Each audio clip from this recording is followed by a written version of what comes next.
ഷിരൂരിലെ മണ്ണിടിച്ചിലിൽ കാണാതായ Malayali lorry driver അർജുനെ 8ാം ദിവസവും കണ്ടെത്താനായില്ല. സൈന്യവും നാവികസേനയും സംയുക്തമായി ഗംഗാവാലി പുഴയിൽ തെരച്ചിൽ നടത്തിയെങ്കിലും ലോറിയുടെ സാന്നിധ്യം കാണാത്തതിനാൽ ദൗത്യം അവസാനിപ്പിച്ചു. മണ്ണിനടിയിൽ കുടുങ്ങിയ ആളെ കണ്ടെത്താത്തത് ഗുരുതര പ്രശ്നമെന്ന് ചൂണ്ടിക്കാട്ടി കർണാടക ഹൈക്കോടതി കേന്ദ്ര സംസ്ഥാന സർക്കാരുകൾക്ക് നോട്ടീസ് അയച്ചു. കാണാം ഇന്നത്തെ ലീഡ്സ് ടു.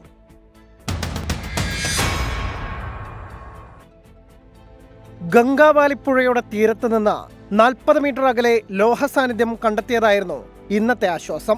8 മണിയോടെ ഇന്ത്യൻ സൈന്യവും നാവികസേനയും പുഴയിലിറങ്ങി തെരച്ചിൽ ആരംഭിച്ചു. ഇതിനിടെ നദി ഗതിമാറി ഒഴുകി അപകടത്തിൽ മരിച്ച അങ്കോള ഒളവറൈ സ്വദേശി 62-കാരി സണ്ണി ഗൌഡയുടെ മൃതദേഹം പുഴയിൽ നിന്ന് കണ്ടെത്തി. അപകടം നടന്ന ഷിരൂരിൽ നിന്ന് 10 കിലോമീറ്റർ അകലെയാണ് മൃതദേഹം കണ്ടെത്തിയത്. പോസ്റ്റ്മോർട്ടത്തിന് ശേഷം ഒളവറയിലെ വീട്ടിലെത്തിച്ച മൃതദേഹം സംസ്കരിച്ചു.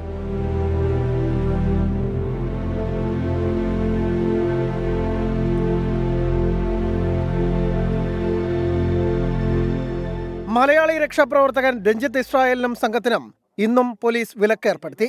ജില്ലാ കളക്ടറുടെ അനുമതി ലഭിച്ചിട്ടും അപകടം നടന്ന സ്ഥലത്തേക്ക് കടക്കാൻ കർണാടക പോലീസ് അനുവദിച്ചില്ല. No, I am in the barricade, near the barricade. The police person is not entering me now to the... But deputy commissioner, collector, ജില്ലാ കളക്ടർ ഡെപ്യൂട്ടി കമ്മീഷണർ പറഞ്ഞത് പുള്ളിക്കാരി വിളിച്ച് ലൈനിൽ കൊടുത്തിട്ടാക്കാം നമ്പർ സംശയം വന്നു. പുള്ളിക്കാരി ഓർഡർ ഇട്ടിട്ട് കയറ്റാം. പുള്ളിക്കാരി വിടുന്നില്ല. അവരെ എന്തുമാത്രം സെൻസ് ഇല്ലാത്ത ആലോചിച്ച് നോക്കി. ഇവരുടെ ശബ്ദം പോലും മനസ്സിലാകുന്നില്ലെന്ന് ഇവരുടെ കളക്ടറിന്റെ. ഡീപ് മെറ്റൽ ഡിറ്റക്ടർ ഉപയോഗിച്ച പുഴയിൽ നടത്തിയ തെരച്ചിലും ഒന്നും കണ്ടെത്താൻ കഴിഞ്ഞില്ല.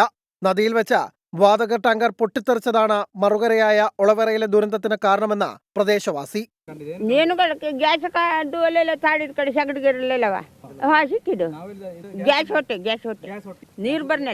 നദിയിൽ സ്ഫോടനം നടന്ന വാദം തെറ്റെന്ന് സ്ഥലം MLA നാളെ അത്യാധുനിക ഉപകരണങ്ങൾ സ്ഥലത്തെത്തിക്കും.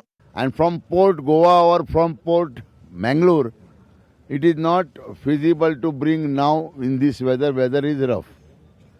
If the port department is allowing, definitely I will bring the dredger also. ഇടവിട്ട് പെയ്ത കനത്ത മഴയും കാറ്റും രക്ഷാപ്രവർത്തനത്തെ ബാധിച്ചു. റോഡിലെ മണ്ണ് മാറ്റുന്നതിൽ മാത്രമായിരുന്നു രക്ഷാപ്രവർത്തകരുടെ പ്രധാന ശ്രദ്ധ.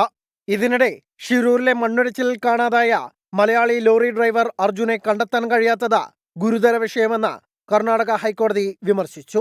ഇക്കാര്യം ചൂണ്ടിക്കാട്ടി കേന്ദ്ര സംസ്ഥാന സർക്കാരുകൾക്ക് കോടതി നോട്ടീസ് അയച്ചു. ഇതുവരെയുള്ള പ്രവർത്തനങ്ങൾ ഇരു സർക്കാരുകളും ഹൈക്കോടതിയെ അറിയിച്ചു. ഹർജി നാളെ വീണ്ടും കോടതി പരിഗണിക്കും. ടീം 24 കർണാടക.